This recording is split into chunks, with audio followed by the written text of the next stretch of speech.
rakyat yang sebagian diperparah karena tekanan eksternal dipakai sebagai bukti bahwa negara gagal total dan campur tangan asing pun dipersonalisasi sebagai penyelamat, bukan sebagai agresi berbahaya, bukan?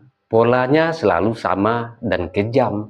Negara tidak diserang sebelum ia dibenci oleh rakyatnya. Dan disinilah refleksi untuk Indonesia menjadi tidak nyaman.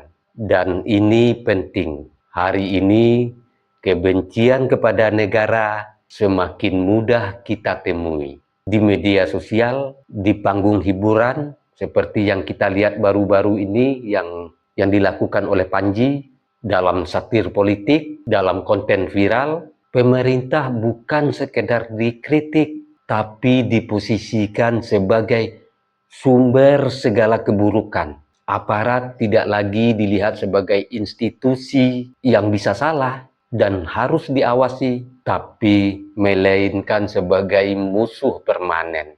Dalam iklim seperti ini, ejekan dianggap keberanian moral. Semakin kasar dianggap semakin kritis, seperti yang dilakukan Rocky Gerung dan juga Panji tadi.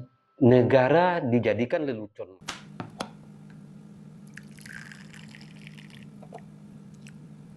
Sahabat, ngopi dulu.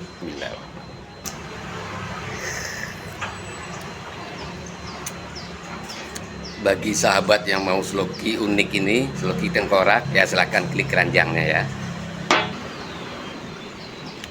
Sahabat, bagi perokok tahu persis rasanya ketika dia mau menyalakan rokok di pinggir pantai atau di tanah lapang.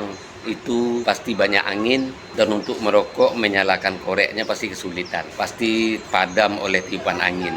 Tapi semuanya tidak akan terjadi lagi jika korek kita ini kapasitas gasnya besar dan apinya kuat, tidak akan padam ditiup angin.